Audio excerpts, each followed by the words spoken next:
अध्यक्ष माननीय अखिलेश जी के आदेश पर और उनके आह्वान पर आज अपने किसान भाइयों की चौपाल लेके निकले। और ये चौपाल की जरूरत आप सब जानते हो क्यों पड़ी है, क्योंकि हम आप ही नहीं पूरा देश चिंतित है इस बात को लेकर कि देश के किसानों को, अन्नदाताओं को इस कड़ाके की सर्दी में जहां लोग अपने घरों से नहीं निकल रहे हैं, जहां हीटरों का सामना नहीं छोड़ रहे हैं, वहां पे खुले आसमान के नीचे देश के हजारों हजार किसान देश की राजधानी को घेरे हैं। चाहे वो उत्तर प्रदेश के किसान हो, पंजाब के हो, हरियाणा के हो और प्रांतों के हो, हर जगह के किसान आज परेशान हैं। किसान जो बिल आए हैं बीजेपी की सरकार लाई है। और बड़े आश्चर्य की बात है, हमने भी 15 साल से लोकसभा में देखा है, कानूनों को बनते देखा, उसकी प्रक्रिया को देखा है। कानून बनाने से पहले जो लोगों की राय ली जाती है, जिनके लिए कानून बनता है, लेकिन किसानों की राय नहीं ली गई। किसानों के लिए कानून बना दिए गए। कोरोना काल में संसद चल नहीं रही थी तो ऑर्डिनेंस ले आए, और ऑर्डिनेंस लाने के बाद कहते हैं कि हम किसानों के हित में कानून बना रहे हैं, और फिर पूरे बीजेपी के लोग उन कानूनों को प्रचार करते घूम रहे हैं कि हमने किसानों के हित में बनाया है। और किसान लोग कह रहे हैं कि ये उनके हित में नहीं है कानून, ये किसान कह रहे हैं और बीजेपी कह रही है कि उनके हित में है। अरे जब कानून तुमने किसानों के लिए बनाया है तो किसानों की बात मानने में तुम्हें क्यों दिक्कत हो रही है?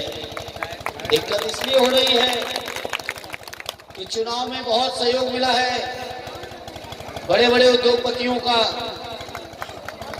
बीजेपी के लोगों को। तो जो सहयोग मिला है, जो एहसान चढ़ा है, वो एहसान उतारने का प्रयास हो रहा है कानून बना के। क्या होगा इस कानून के बाद? मंडियां खत्म, न्यूनतम समर्थन मूल्य खत्म। अभी तो कम से कम किसानों के पास इतना हक है, अधिकार है कि अगर उन्हें समर्थन मूल्य नहीं मिल रहा है तो शिकायत कर सकते हैं, कई कार्रवाई करा सकते हैं। लेकिन बताओ, इनके खिलाफ कौन कार्रवाई करा लेगा? जिनके सारे ऊपर सरकारें चल रही हो, बताओ किसान बेचारे कहां से उनके ऊपर कोई कार्रवाई करा लेंगे? बताओ मेरे किसान भाइयों, जो गन्ना किसानों की हालत है, मिल मालिक, इसी बदायूं के अंदर मैं कह रहा हूं, दूर जाने की जरूरत नहीं। मिल मालिक जो मन में आता है, किसानों कहते हैं इतने मिल देना हो तो दे दो, और नहीं देना हो तो हम अपनी मिल में नहीं लेंगे। किसानों की मजबूरी हो जाती है, जो औने पौने दाम जो भी मिलते हैं उसी दाम पे अपने गन्ने को बेच रहे हैं किसान। बताओ ये सच है कि नहीं? बताओ। और यही हालत में हर फसल की हो जाएगी, चाहे गन्ना हो, गेहूं हो, धान हो, मक्का हो, बाजरा हो। बताओ इस समय धान की स्थिति क्या हालत कर दी? कहीं खरीद केंद्रों पे इन्होंने मूल्य दिया हो तो बता दो। मक्का बर्बाद हो गई, पूरी फसल चली गई, कहीं मिला हो तो बताओ। इसलिए समाजवादी पार्टी ने फैसला लिया है कि जो हमारे किसान भाइयों की लड़ाई है, उस लड़ाई को हम समाजवादी लोग बहुत मजबूती के साथ और तबीयत के साथ लड़ने का काम करेंगे। इसलिए साथियों, आपसे कहना चाहता हूं, नेताजी ने हमेशा कहा है कि किसानों को इस बात का अधिकार मिले कि वो अपने फसलों का दाम तय कर सकें। हर मंच पे, हर भाषण में कहा है। नेताजी ने हमेशा कहा है कि किसानों को उनकी मेहनत, उनकी फसल, उनकी लागत के बराबर मूल्य नहीं मिलता है, क्योंकि जब खेती में आप काम करते हो तो आप, आपकी पत्नी, आपके बच्चे, आपके घर के जानवर तक सब लोग खेती में मेहनत करते हैं, तब जाके नहीं खेती से कुछ निकलता है। और इतना करने के बाद भी किसानों की जो खेती है वो लाभकारी नहीं है, वो घाटे का सौदा है। उद्योगपति अपनी फैक्ट्री से जब सामान निकलता है तो उनको अधिकार रहता है वो जिस रेट पे चाहे उस रेट पे बेचे, लेकिन ये अधिकार हमारे किसानों को नहीं है कि उनकी फसल का मूल्य उन्हें मिल सके। और क्या बीजेपी वाले कहते घूम रहे हैं आमदनी हमने दूनी कर दी, यही तो कह रहे हैं। हो सकता है आपके गांव में भी आए होंगे भाषण देने, आसपास आए होंगे। यही तो कहते घूम रहे हैं कि हमने आमदनी दूनी कर दी। अरे भाई बता दो कौन सा गणित तुम्हारे पास है? खाद का दाम तुमने बढ़ा दिया, बिजली में जो हालत की है वो सामने है, देश के सामने। डीजल में तो इतना कर दिया कि मैं समझता हूँ डीजल नहीं, किसान लोग अपना खून जला के फसल को सींचते हैं, तब जाके कहीं अपनी फसल को बचा। 1 रुपया नहीं बढ़ाया। और जब आपके नेता माननीय अखिलेश यादव की सरकार हटानी थी तो क्या कह रहे थे कि सरकार बना दो, 14 दिन में पूरा भुगतान कर देंगे। यही तो कहा था। आप बेईमान तो हैं, लेकिन जो बात उस्मानी साहब ने कही उसको ध्यान में रखने की जरूरत है। उस्मानी साहब के जो बात कही, किसान भाई लोगों, अगर किसान लोग जाति में बटेंगे तो किसानों के स्वाभिमान की, किसानों के सम्मान की और किसानों के अधिकारों की रक्षा नहीं हो पाएगी। इसलिए हमें आपको जाति से, धर्म से, सबसे ऊपर उठ के केवल अगर अपना मान लोगे कि हमारी बिरादरी खेती है, किसानी है, तो मैं आज बड़ी जिम्मेदारी से कहता हूं, इस देश की किसी सरकार की हैसियत नहीं है जो किसानों के साथ अन्याय कर पाए। और बंटवारा करोगे, अगर किसान लोग आपस में बटोगे तो आपके हक की रक्षा फिर कोई नहीं कर पाएगा। फिर ये लोग चुनाव के टाइम दूसरे मुद्दे उठा देंगे। क्या क्या भाषण देंगे बताओ?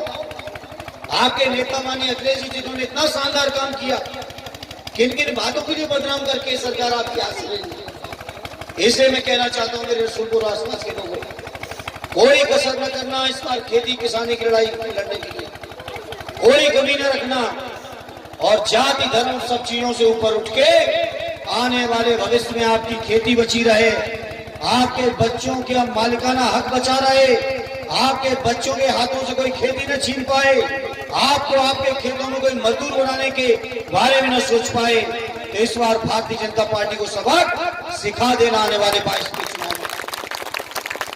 ये हमारी आपसे अपील है, निवेदन है, प्रार्थना है। और हमें उम्मीद है ये रसूलपुर के लोग, ये तो समाजवादी हैं ही हैं, आसपास के लोगों को भी गांव-गांव जाके, घर घर गली गली जाके, चौपाल में बैठ के हर व्यक्ति को ये भारतीय जनता पार्टी की नीतियों के खिलाफ और समाजवादी पार्टी की नीतियों के पक्ष में एक कर लेना। और किसान जब एक हो जाएगा, क्योंकि खेती किसानी करने वाले लोग आज की तारीख में भी 60% से ज्यादा लोग हैं। और ये लोग जो जाति और धर्म के नाम पे बढ़ जा रहे हैं, बीजेपी को वोट दे जा रहे हैं, उनसे कहूंगा कि कानून केवल समाजवादी किसानों के लिए नहीं है, ये भारतीय जनता पार्टी के जो किसान हैं उनको भी बर्बाद कर देंगे। इसलिए किसानों को सब चीजें छोड़ के अपनी खेती किसानी को बचाने के लिए, अपनी फसलों के मूल्य दिलाने के लिए, अपने बच्चों के भविष्य को सुरक्षित करने के लिए आप सब एक रहना। और रही बात हम लोगों की, चाहे कितना ही बार घरों में घेर दें, चाहे कितना मुकदमा जेल डाल दें, चाहे जितना जेल में डाल दें, किसानों की लड़ाई के लिए हम लोग कभी न पीछे हटे थे, न आने वाले समय में हटेंगे। ये भाजपा के लोग हमें नहीं मालूम है, जानते हैं कि नहीं जानते हैं। ये समाजवादियों का इतिहास इन्हें पता है कि नहीं पता मुझे नहीं मालूम, लेकिन हमारे समाजवादियों का वो इतिहास है, जब रामतोला की शुगर मिल के सामने वहां के 2 किसानों की हत्या की थी, तो उस हत्या के विरोध में जब आदरणीय नेताजी बनारस की जेल में थे, तो बनारस की जेल में बैठे बैठे समाजवादी पार्टी गठित की थी। ये वो समाजवादी पार्टी है जो जेल की परवाह करने वाली है। बनारस की जेल में बैठ के आपकी पार्टी बनी थी, तो हम लोग तो जेल को डरने वाले नहीं है। बताओ जेल से हम लोग डरेंगे समाजवादी कभी? और 7 तारीख से जब से माननीय अखिलेश जी ने आह्वान किया है, पूरे उत्तर प्रदेश की पुलिस के पास एक ही काम है कि कैसे समाजवादी नेताओं के घर घेर लो, कहां वो जा रहे हैं उनके पीछे गाड़ी लगा दो। आज के ये कार्यक्रम कोई औपचारिक नहीं थे, अनौपचारिक थे, कल शाम को तय हुए। हमारे 5 जगह कार्यक्रम थे, 5 जगह से हमारे पास सूचना आई कि साहब कल आप आ रहे हो क्या? मैंने क्यों? कि आपके आने की सूचना हमें पुलिस से मिल रही है। तो सोचो, पुलिस पहले दे रही है सूचना। तो पुलिस के लोगों से भी कहना चाहता हूं, ये भी ज्यादातर लोग किसान परिवारों से निकले हुए लोग हैं, इनको भी समझना चाहिए। अगर ये एक लाठी अगर किसी किसान के मार रहे हैं तो ये मान के चलना अपने परिवार के किसी मुखिया किसी बुजुर्ग को लाठी ये मारने का काम कर रहे हैं पुलिस के लोग। और रही बात समाजवादी कार्यकर्ताओं की, तो बताओ रसूलपुर वाले समाजवादी कभी दबे क्या किसी से? आगे दबोगे क्या? इसलिए कहना चाहता हूं, जब तक हमारे किसानों को न्याय न मिले, हक न मिले और उत्तर प्रदेश से किसान विरोधी सरकार जब तक न उखाड़ लेना तब तक चैन से न बैठने ना। बहुत बहुत धन्यवाद।